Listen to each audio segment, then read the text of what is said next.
a cambio de esta joven a la que reconoceré, pero rehúso estar en deuda con usted. Como ya le he informado a su señoría, no comerciaré con su hija. Oh, Dios, es como si estuviera hablando con su padre. Por eso anhelaba engañarlo, humillarlo.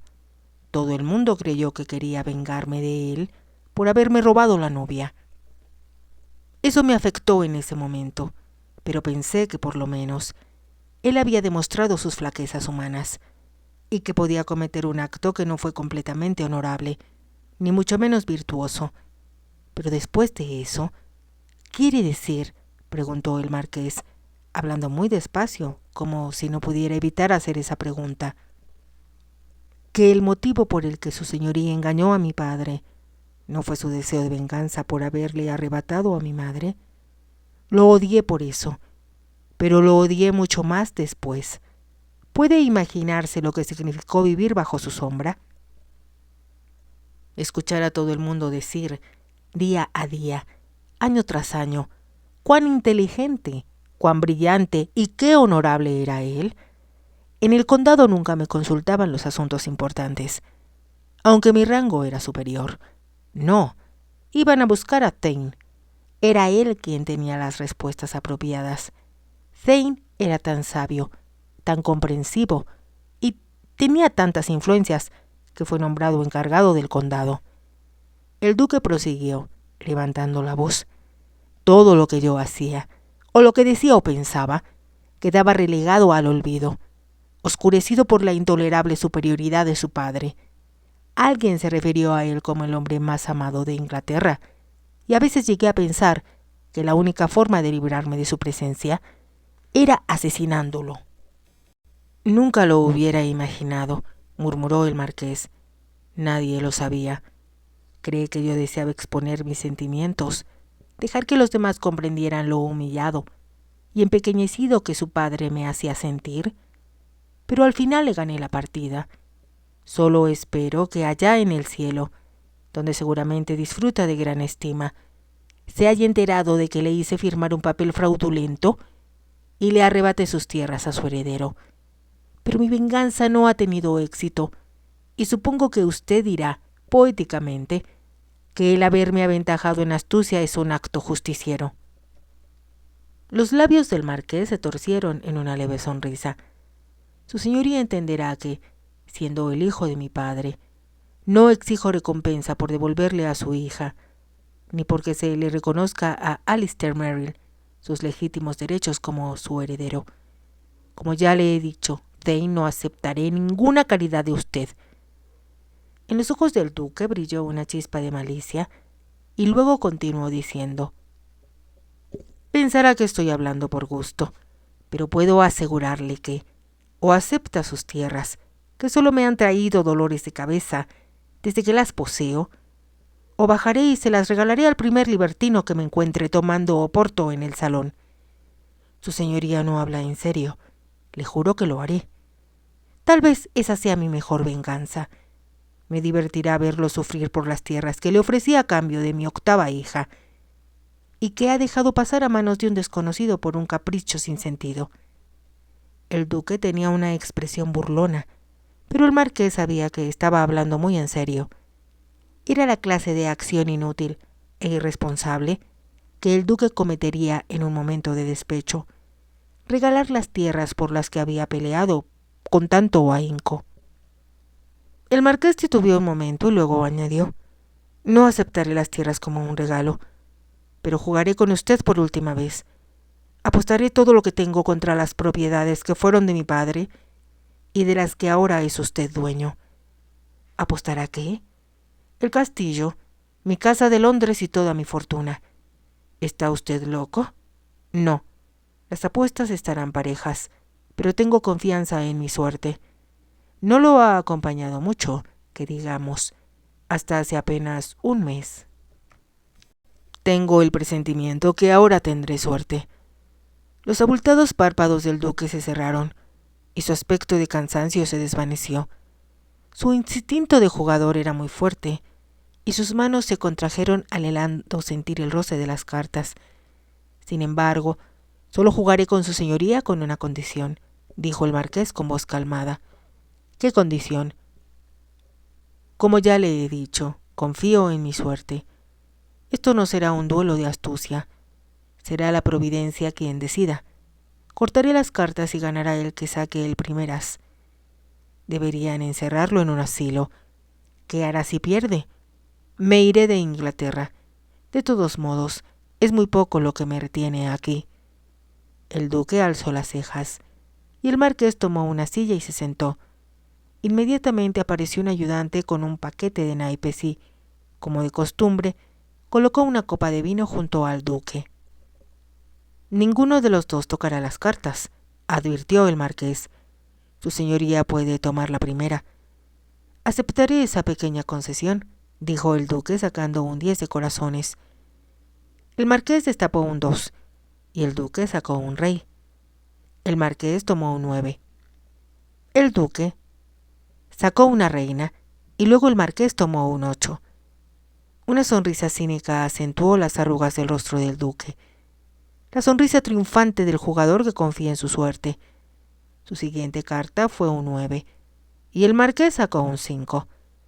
Una carta, otra más, 20 en total, y ambos hombres empezaron a tomar los naipes más despacio. Cada uno pedía, mentalmente, la carta que deseaba antes de tocarla. El duque sacó otro rey y cuando el marqués extendió la mano para tomar su carta, oyó una suave voz que le decía: «Estoy segura de que le traeré suerte». La escuchó tan claramente que, por un momento, creyó tener a Lidia junto a él.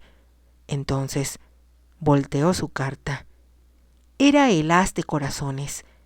Se quedó mirándola fijamente, sin atreverse a dar crédito a sus ojos. El duque no hizo ningún movimiento, pero se celebró el ritual acostumbrado. El ayudante trajo un gran legajo de documentos que, durante 5 años, había cambiado de mano media docena de veces. El duque los firmó muy despacio, 15 documentos en total, que correspondían a miles de hectáreas y que afectaban la vida de los miles de gentes que vivían en ellas. Cuando asentó su firma en el último, el marqués se puso de pie. «Llevaré a Lady Lydia a Merrill House a las 2 en punto, su señoría». Se volvió y salió de la sala de juegos, bajando la escalera que conducía al vestíbulo. Mientras el marqués esperaba por su sombrero y sus guantes, apareció el coronel Alistair Merrill. «Acabo de llegar, Arthur, y me dijeron que estabas aquí. Tengo la confesión. Todo salió como pensabas». Alistair Merrill parecía muy excitado, pero la expresión de su señoría permaneció inalterable. «Llegas demasiado tarde, Alistair. El problema se ha solucionado ya», repuso el marqués, y, sin dar más explicaciones, salió del club y se subió a su faetón, dejando al coronel atónito. Cuando Lidia bajó, le informaron que el marqués había salido, y se preguntó desconsolada cuánto tardaría y si la dejaría sola el resto del día. Estaba en la biblioteca cuando lo escuchó regresar. El ladrido de sus perros era una señal inequívoca, pero cuando dejó el libro que estaba leyendo y se dirigía hacia la puerta, el marqués penetró en la biblioteca. «Ya está de regreso», deseaba tanto que no se demorara. Al mirarlo, Lidia comprendió que algo había ocurrido. En el rostro del marqués se dibujaba la expresión sombría y distante que no había vuelto a ver en él desde que regresaron de Francia. «¿Qué ha pasado?», preguntó involuntariamente. Por toda respuesta, el marqués caminó muy despacio hasta la bandeja con los licores y se sirvió una copa de coñac. «¿Ha pasado algo malo?». El marqués apuró su copa y escogió con cuidado las palabras. «Tengo el honor de informarle, Lidia, que usted, ahora, ya es alguien. En lo adelante, se la conocerá como Lady Lydia Merrill». Se hizo un silencio. El marqués no miró a Lidia, pero sintió la mirada de sus ojos grises, muy abiertos y asustados. Con una voz tan débil que casi era inaudible, ella dijo: «Entonces, la dama que nos habló ayer, a quien usted llamó milady, era su madre y Mi padre, el duque de Accrington. Oh, no, no puede ser. Lo odio por todo lo que le ha hecho. Sin embargo, es su padre. Gilly tenía razón. Me cambiaron por el hijo de los Greenwood, y fue mi propio padre. Era su octava hija y él quería un heredero. Si Gilly no me hubiera cuidado, estaría muerta. Al duque no le importó y tampoco a la duquesa. Cuando se aclare toda la verdad, sabrá que su madre no se dio cuenta del cambio, por lo menos no lo supo hasta que fue demasiado tarde para remediarlo. Podría haberme buscado, pero aceptó al bebé de los Greenwood como suyo. ¿No era el joven que estaba con ella ayer? El marqués asintió con la cabeza y se hizo un largo silencio. Debo tomar mi nombre. Ocupará el lugar que le corresponde. El duque la ha aceptado y reconocido como su hija legítima. El joven Greenwood partirá hacia el extranjero, y el coronel Alistair Merrill será reconocido como el presunto heredero del ducado. Pero preferiría quedarme como estoy. Eso es imposible. La llevaré con sus padres a las 2 de la tarde. Me llevará con el duque y la duquesa. Son sus padres. Conocerá a sus hermanas y será un miembro más de la familia. Como ya le he dicho, tomará su lugar en sociedad. Pero si yo no lo deseo, no hay alternativa. Usted es una dama de calidad, Lidia.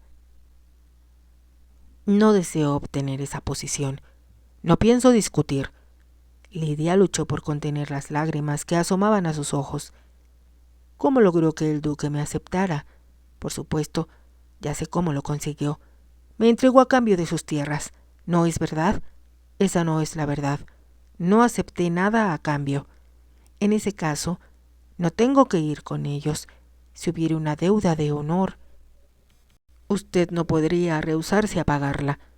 Pero si yo no entré en el convenio, entonces puedo quedarme aquí, con usted. Eso es imposible. Por fin tiene la oportunidad de llevar la vida que le corresponde, la posición social en la que nació. Pero no la quiero. ¿No entiende? No quiero. No iré a vivir con las personas a las que no conozco, que no tienen interés en mí y que me abandonaron al nacer. Su señoría, déjeme quedarme aquí. Haré todo lo que me diga. Lo obedeceré. No le causaré ninguna molestia. Solo deseo quedarme aquí, donde he sido feliz, donde me siento segura. Por favor, déjeme quedarme con usted. Ya le he dicho, Lidia, que este asunto no tiene discusión. Estará lista a las 2 para que la lleve a Merrill House. El marqués salió de la biblioteca, dando un portazo. Lidia escuchó sus pasos por el vestíbulo y comprendió que se había marchado de la casa, y cuando se desvaneció el sonido de sus pisadas, fue hasta la silla favorita del marqués y apoyó la mejilla en ella. Cuando el marqués regresó a Berkeley Square, 3 horas más tarde, vio a su landau esperando afuera. El conjunto formaba un cuadro magnífico. El esmalte de su escudo de armas destacaba en los paneles de las puertas, y los ornamentos de plata relucían a la luz del sol, tan brillantes como las libreas de los lacayos que esperaban por su amo.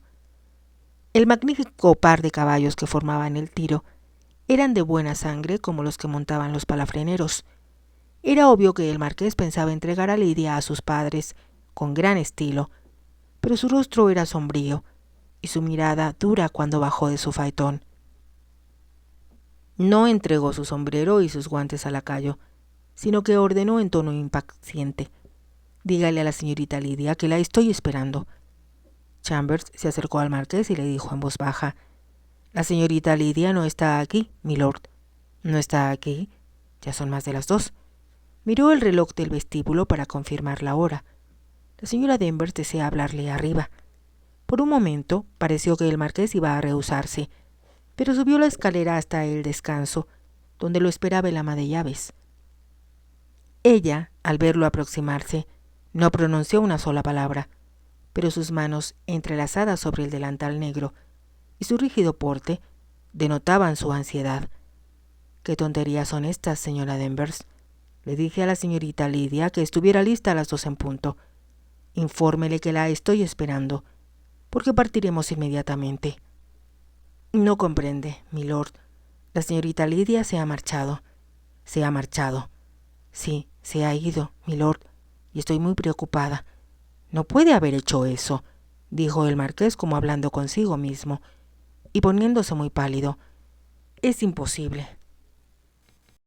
Hay algo que no entiendo, milord. Si su señoría me lo permite, se lo mostraré. Sin esperar la respuesta del marqués, la señora Danvers lo condujo al cuarto de Lidia. Este es el vestido que la señorita Lidia tenía puesto hoy, dijo la señora Danvers, señalando hacia una silla. Pero, si lo ha dejado aquí, no puedo imaginarme qué ropa se pondría, porque todos sus vestidos están en el ropero. No pensará, no, milord, no pueden haberle hecho daño esta vez. De eso estoy segura. Nadie hubiera podido entrar en la casa, pero tal vez se fue por su propia voluntad. El marqués no respondió, pero su rostro estaba muy pálido, y después de unos momentos, la señora Danvers continuó diciendo: «Me intriga qué ropa pudo haberse puesto. Le juro, milord, que no falta un solo vestido. He revisado el ropero 100 veces. Milord, ya sé». La señora Danvers atravesó rápidamente la habitación y abrió la gaveta de una cómoda. «No lo encuentro. Eso es lo que vestía la señorita Lidia». «¿Qué es lo que falta?», preguntó el marqués, aunque sabía de antemano la respuesta. «El hábito negro que vestía cuando regresó de Francia, con su señoría. Lo puse aquí junto al velo y la toca». La mirada del ama de llaves se cruzó con la del marqués, y en sus ojos brilló una súplica que el marqués interpretó inmediatamente. «No tema, señora Danvers. La traeré de nuevo. ¿A qué hora salen las diligencias de Piccadilly para Dover?» «Hay una en la mañana temprano, y la otra sale a las 12:30. Esa es la que Lidia debe haber tomado. Guarde toda la ropa de la señorita Lidia. Se me olvidó decírselo esta mañana. Debíamos haberla enviado a Merrill House. Separe todo lo que la señorita pueda necesitar y envíelo en mi carruaje más rápido al castillo. ¿La detendrá, milord? ¿No la dejará regresar al convento? No estaría bien. Sería un crimen permitir que alguien tan joven y tan dulce permanezca encerrada en ese lugar por el resto de su vida». «No lo permitiré. Detendré a la señorita Lidia y la llevaré al sitio que le pertenece». «No necesitaré el ando», le dijo a Chambers. «Ordena mi faetón y mis caballos más veloces. Cuando me haya marchado, hazle llegar a su señoría, el duque de Accrington, un mensaje a Merrill House. ¿Qué debo decirle, milord? Infórmale que, debido a las circunstancias imprevistas, no podré cumplir a la hora indicada con el compromiso que tenía con él. Dile que tuve que cambiar mis planes y que salgo ahora para el campo, pero que iré a Merrill Park esta noche. ¿Está claro?» «Absolutamente, milord. Avísame cuando el faetón esté listo». El marqués fue a la biblioteca y se quedó mirando la fuente del jardín hasta que le informaron que el faetón estaba listo. Ocupó el sitio del cochero y, tomando las riendas, partió a una velocidad que dejó atónito a Abby, quien lo observó marcharse. Sentada entre una campesina gorda y un delgado boticario de labios apretados, Lidia pensó que las horas que habían viajado parecían una eternidad. La angustia que experimentaba le impidió contemplar el camino o probar el refrigerio que le ofrecieron en las casas de posta donde cambiaron caballos. Sentía como si hubiera muerto. Su vida anterior había quedado atrás, y su única perspectiva para el futuro era la triste soledad que le esperaba. Sin el marqués, era como si hubiera dejado de existir.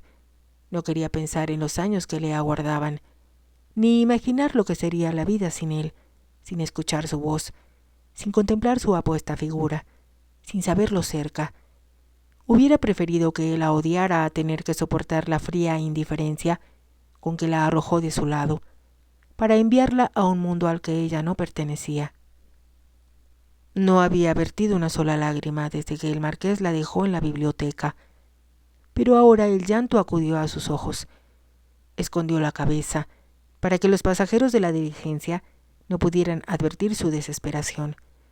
«Oh, Dios mío, si pudiera volverme vieja, no me esperarían tantos años de sufrimiento», pensó La diligencia había cambiado de caballos 3 veces, y después de 3 horas de viaje, se detuvo de pronto en una parte desierta del camino. Se escucharon voces airadas, y pareció producirse un altercado afuera. La puerta se abrió de golpe, sobresaltando a los pasajeros que dormitaban. Y un anciano caballero exclamó enfadado: «¿Por qué nos detenemos? Esta demora es intolerable. Ya llevamos bastante retraso».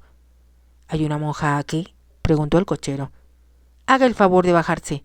La solicitan afuera». Todos los ojos se volvieron hacia Lidia. «Nadie puede preguntar por mí. No veo a ninguna otra monja aquí, y el caballero dice que es muy urgente». Lidia se reclinó en su asiento, sin hacer ningún esfuerzo por levantarse. «Vaya, querida», la animó la campesina. «Tal vez se trata de algún enfermo que necesita consuelo». «Por favor, bájese rápido», insistió el cochero. «Estamos retrasados y todavía nos faltan 20 kilómetros para llegar a Dover». «Sí, sí, por supuesto», dijo ella, sintiendo a su alrededor una creciente atmósfera de hostilidad, porque les estaba haciendo perder a todos un tiempo precioso. Tan pronto como Lidia se bajó, el cochero cerró la puerta de un golpe y trepó a la diligencia con la agilidad de un mono. Fustigó a los caballos con el látigo y el vehículo prosiguió su viaje. Lidia se quedó petrificada. A corta distancia, observó al faetón de asiento alto que, situándose en medio del camino, había obligado a la diligencia a detenerse. Sabía que el ocupante del carruaje la estaba esperando. Se sentía temerosa, pero el corazón le palpitaba de emoción al pensar en que volvería a ver al marqués. Lentamente avanzó por el polvoriento sendero. El marqués solo se había hecho acompañar de Jim, quien le dirigió a Lidia una sonrisa insolente mientras la ayudaba a subir. Él brincó ágilmente para sentarse atrás, y el marqués hizo volverse a sus caballos para regresar a Londres.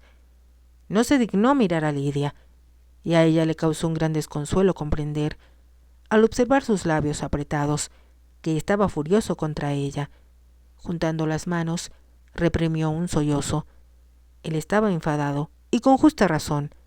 Ella lo había desafiado y desobedecido, pero a pesar de todo, le causaba un inmenso placer verlo de nuevo.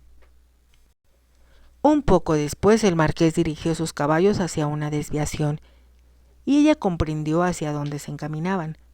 El castillo no quedaba muy lejos y, unos cuantos kilómetros más adelante, penetraron en los terrenos que habían pertenecido a la familia Tain, y por los que el marqués había luchado tantos años a fin de recuperarlos.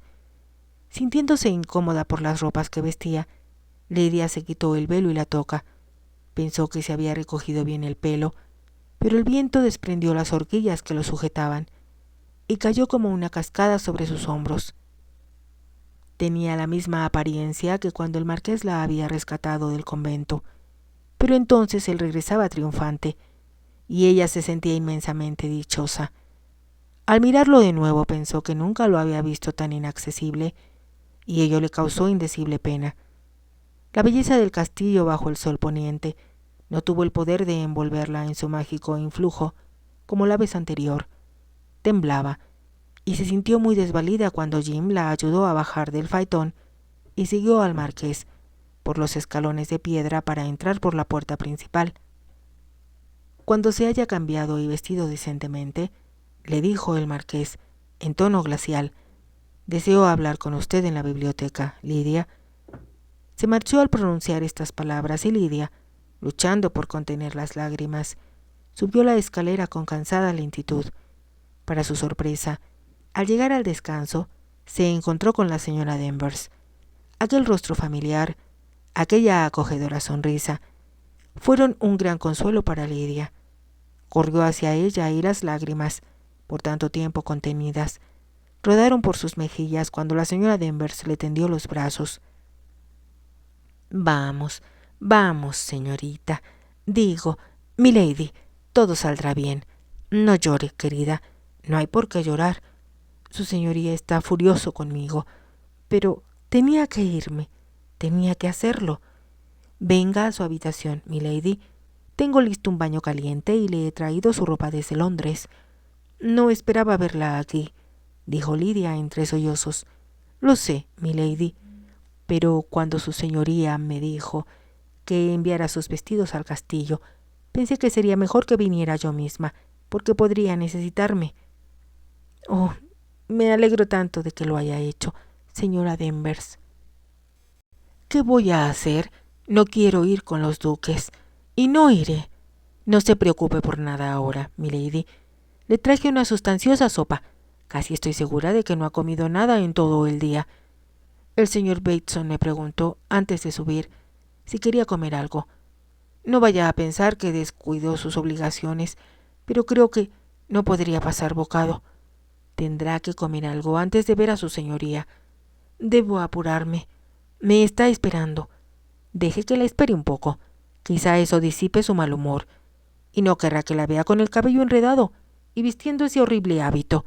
Debí quemarlo cuando regresó de Francia, pero como mi madre, siempre tuve tendencia a guardarlo todo. Lidia se sentía tan cansada que se rindió a las hábiles y reconfortantes manos de la señora Danvers.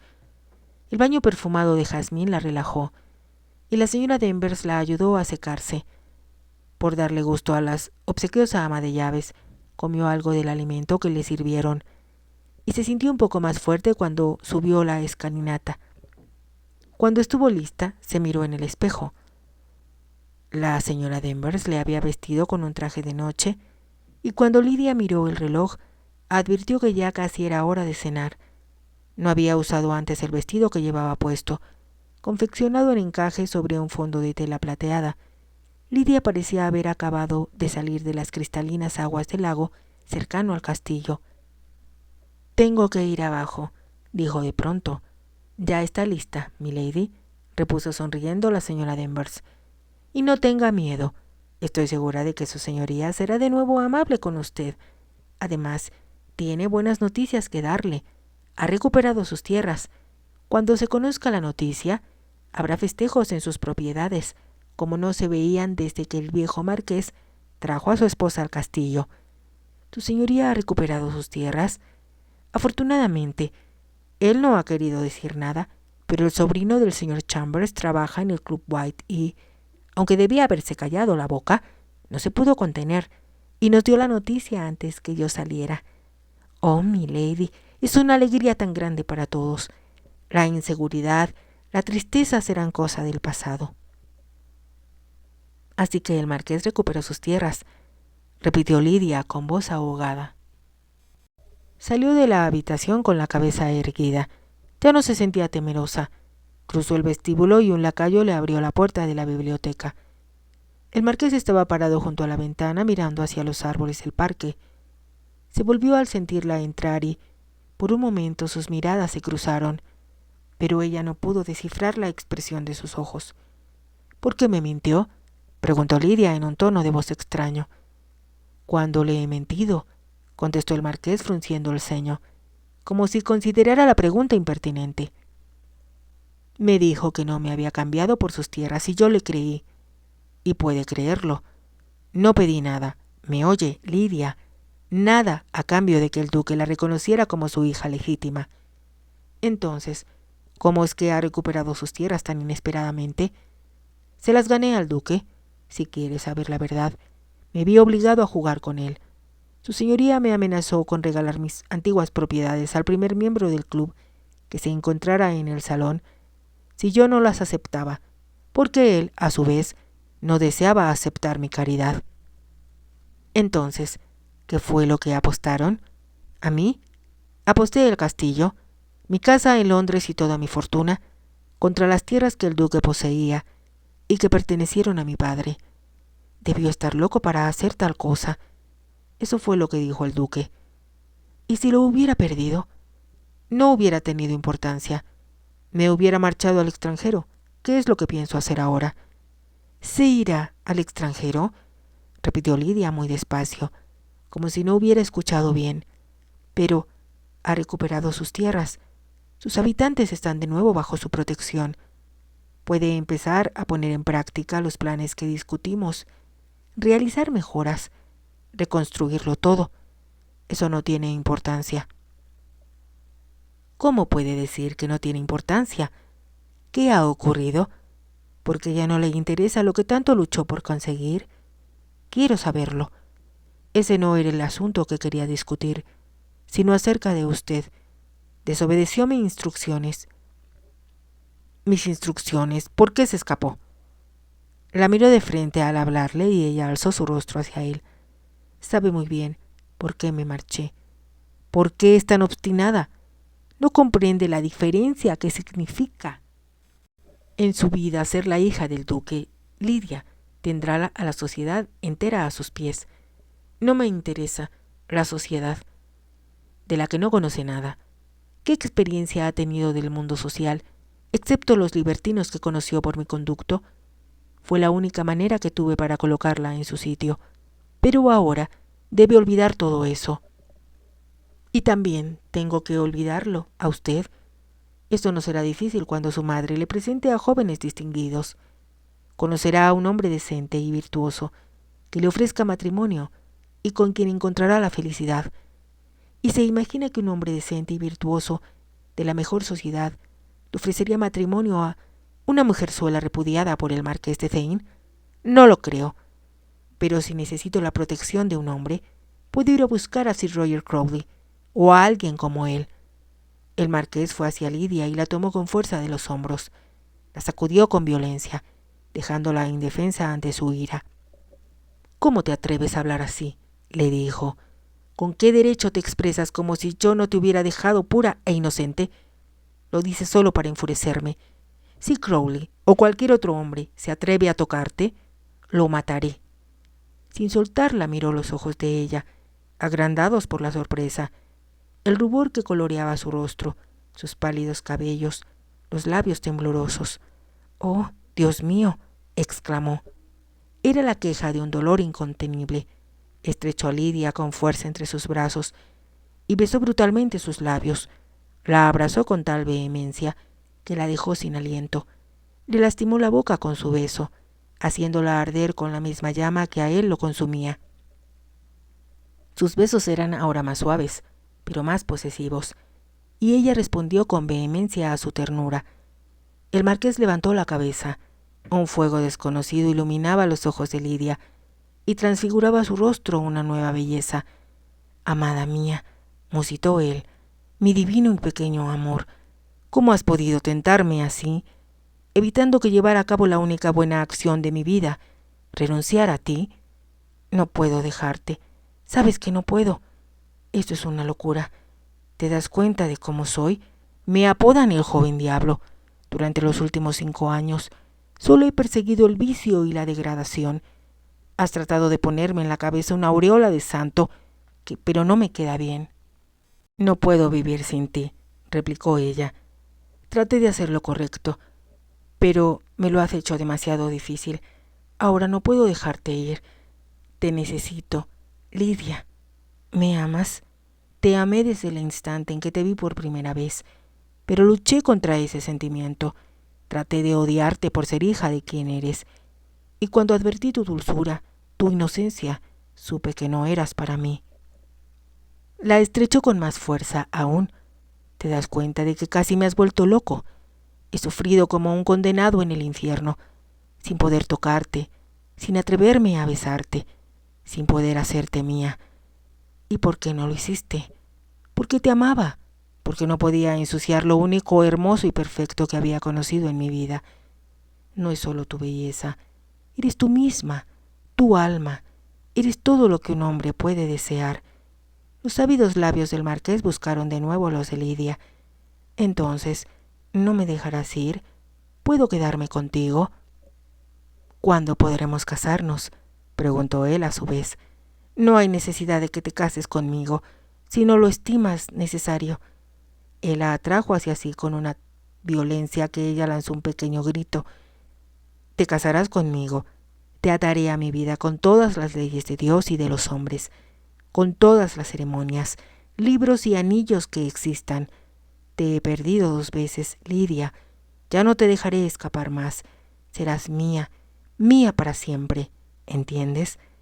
Eso es lo que siempre he deseado. Entonces, casémonos. Ahora Podemos hacerlo. Te diré un secreto, mi adorada. Cuando fui a Francia, como temí encontrar dificultades al sacar de un país católico a la novicia de un convento, obtuve una licencia de matrimonio especial. Podemos casarnos cuando lo desees, aquí, esta misma noche. Eso sería perfecto, maravilloso. Entonces, daré las órdenes necesarias, dijo él poniendo su mejilla contra la de ella. Cariño mío, ¿será verdad lo que nos está sucediendo? A mí también todo esto me parece un sueño, del que no despertaremos jamás. Rodeándola aún con sus brazos, él fue hasta la chimenea y tiró del cordón de la campanilla, pero apenas lo hizo buscó de nuevo ansioso la boca de Lidia. Sintieron el ruido de la puerta al abrirse, y aunque el marqués bajó los brazos, comprendieron que Bateson los había visto, pues los miraba sonriente. «Voy a casarme, Bateson. Envía a buscar a mi capellán e infórmale que ya tengo la licencia de matrimonio. Lo felicito con todo mi corazón, su señoría, y hablo no solo en mi nombre, sino en el de todos los servidores del castillo y en el de todos cuantos habitan en sus propiedades». «Gracias, Bateson. Si me disculpa su señoría, me anticipé a sus órdenes.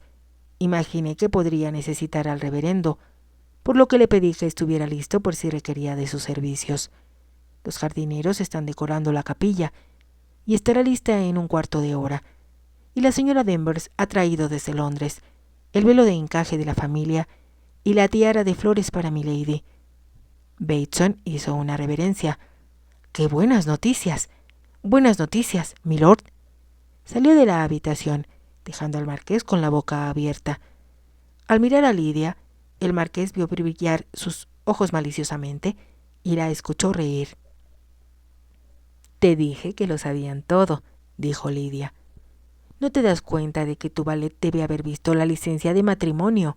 Y tal vez, cuando me marché de Berkeley Square, adivinaron su afecto por mí. Pero si pensaba entregarte a tus padres en Merrill Park, jamás hubiera ido a vivir con ellos. Aún ahora, si no te casaras conmigo, preferiría regresar al convento, perdida toda esperanza, antes que vivir con gente a quienes no amo, pues me abandonaron antes, y que nunca significarán nada en mi vida». El marqués la atrajo hacia sí. «No puedo creer que vas a ser mi esposa, que me pertenecerás, que serás mía para siempre. Debería enseñarte a comportarte bien, pero solo puedo pensar en lo mucho que te amo». Sus dedos juguetearon con la suave curva del cuello de Lidia.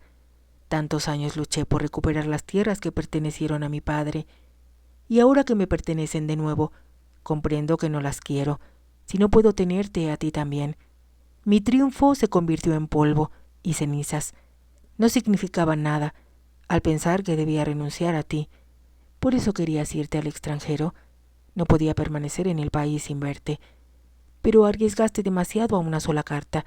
¿Cómo pudiste hacerlo? En Francia, cuando te tuve entre mis brazos, comprendí que, sin ti, mi vida estaría vacía. Fuiste tú quien me hizo ver el odio y la codicia, que el odio y la codicia pueden destruir a un hombre. Tenías razón al decirme que el duque no solo me había despojado de mis propiedades, sino también de mi alma, y tú me devolviste lo que quedaba de ella. Oh, estoy tan contenta. Ahora todo ha terminado, y ganaste la batalla. He ganado tu amor y eso es todo lo que importa. Estamos juntos y tenemos tantas perspectivas para el futuro.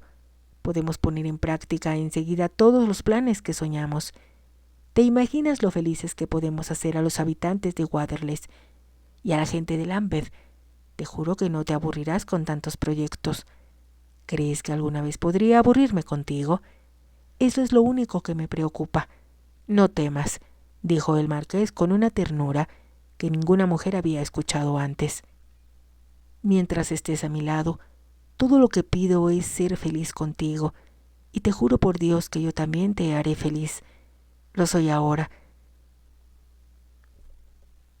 Pero tengo miedo de que me encuentres un poco tonta comparada con esas hermosas e inteligentes hetairas. No debes volver a mencionarlas. Pertenecen al pasado, a un pasado del que me avergüenzo. ¿Me entiendes, Lidia? Nunca más debes de pensar en esas mujeres. Olvídate para siempre de su existencia. Él la besó, y ella le dijo después sonriendo: eres muy autoritario. Pienso serlo, pero, mi adorada, creo que estamos empezando nuestra vida equivocadamente.